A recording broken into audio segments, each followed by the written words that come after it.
morning, everyone. It's wonderful to see so many friends and colleagues from around the world. And thank you, Filippo, for bringing us all together here to this wonderful city. It's difficult to go after Oz because he paints this beautiful picture of everything that we could do with data and AI in surgery. And it's, I think I completely agree with the vision. I'll talk today a little bit about some work that we've done at UCL. And my disclosures are on the slide. So as we've already seen in the last 10 minutes, video data is key to performing surgery. But I think there's some uniqueness to using this type of data to build AI systems in this space. So vision is obviously important for us as humans. We navigate the world using it. If you look at the car industry, just because Oz was talking about Formula One, the car industry has invested a lot of money in using vision sensors and vision systems to understand how to create autonomous vehicles and create safety systems. But these systems kind of see the world all over the world in a very diverse way. I think in surgery we generate a lot of data, a lot of images from different parts of the anatomy. But as people specialize and perform very high volume practices, they tend to see just one type of data. So it's very rare that you'll see an ophthalmic surgeon looking at lots of videos of urology or thoracics and so forth. So it's very highly specialized, but in some ways narrow. And that presents different challenges for creating AI systems. So this data, broadly speaking, contains information about the semantic domain, so what organs, what structures, what's present in the surgical site. It contains information about what's happening in space, so how are instruments moving in 3D, what's the shape of the anatomy. Sometimes that shape has a link to a particular pathology or a particular disease state. It has information about temporal activities, so what events occurred, was there bleeding, was there suturing, and so forth. And I think something that's more interesting to me of late, it has information about the spectral domain, so how does light or other energy sources interact with the tissue. So really, really rich information is contained in the video. So what can we do with this, and why would we want to do this? This is an example in neurosurgery. This is a procedure to treat aneurysms in the brain. And this example shows an adverse event. So when an aneurysm is perforated and there's severe bleeding.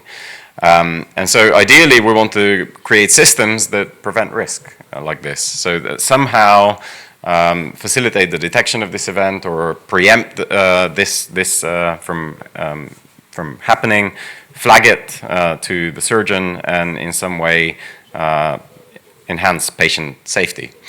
So this is one of the events that is most common from a kind of adverse event in this type of procedure. So this was a review from some years ago that highlights that this is one of the most common complications that can occur, and it can be severe and obviously very, very damaging. And it turns out that we can actually train systems to detect events like this, and perhaps even to nuance whether the aneurysm is exposed well or clearly, whether it's narrowly exposed or not exposed at all, and therefore may have a different risk profile dependent on what the surgeon is doing at that particular point in time. And so I think really this is one of the areas that we have to get to as a community. So how do we deploy systems like this in practice in order to enhance patient safety?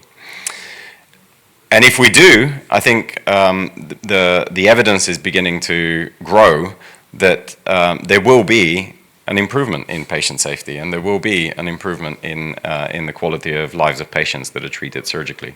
So this is just a snippet of what this may look like. So this is data that's currently under review, but this is an example of using an AI system like this And this is not in the operating room. This is done offline in order to understand what the behavioral impact would be to a diverse set of stakeholders. So from an operating room nurse to fellows to the anesthetist team through to the expert neurosurgeons. So if we present information like this and ask them to classify whether an aneurysm is present or what type of aneurysm it is, everybody improves with AI assistance. And that improvement is of the order, between 5 and 10%, which, when you look at the global scale of surgery and how many patients are treated, can have an enormous impact on human quality of life. So I think this is where I would love for us to get to. And I think the evidence, not just from neurosurgery, but I think in endoscopy and in procedures where perhaps AI systems, assistive AI systems like this are now present, is becoming available. The evidence is becoming available that it will have an improvement like this. So what's one of the challenges that we face? Well, one of the challenges that we face is that surgery is very diverse. So these are just some random images of neurosurgery, fetoscopy, cataract surgery, general surgery, and so forth. And the amount of data that's actually available for AI researchers to train systems and to explore how we might be able to develop assistive systems is fairly limited. And white light images are perhaps more available than other modalities, but it just sort of explains the complexity of the problem. So I've put some numbers in there. They're not accurate, but they're ballpark accurate about the number of data sets that are available for these specialty. And these are very, very, very small numbers in a space where data is really important. So all the big tech companies have realized that the architectures are much less important than the amount of data you have and the amount of compute that you can throw at the problem. So this is something that we need to address. One way of addressing it is to use robots and simulation environments and phantom environments in order to generate data. So this is an example of a paper that we're just about to submit. So we've got tissue samples, we've got a robot, we've got a camera, and we can control how the robot is acquiring data from these samples, and we can generate data sets that may be helpful to solve some of the sub-problems of this larger AI space. So this is data that can help us to solve 3D reconstruction or create data sets for mapping 3D space. So I think data sets like this are going to emerge and are going to be important for training AI systems. In some spaces, generating this type of data or synthetic types of data is much easier. So in X-ray, because you don't have photorealistic conditions, you can actually synthesize what X-ray images look like, and you can do that quite effectively. So these are just some examples of training systems on synthesized images and creating systems that might be able to detect catheters or particular structures in fluoroscopy. And I should say that systems that are trained in this type of simulation environment are actually present in FDA-regulated medical devices today, right? So this is building blocks. They exist. This can happen. We're not there in terms of surgery and the types of systems we might be able to build.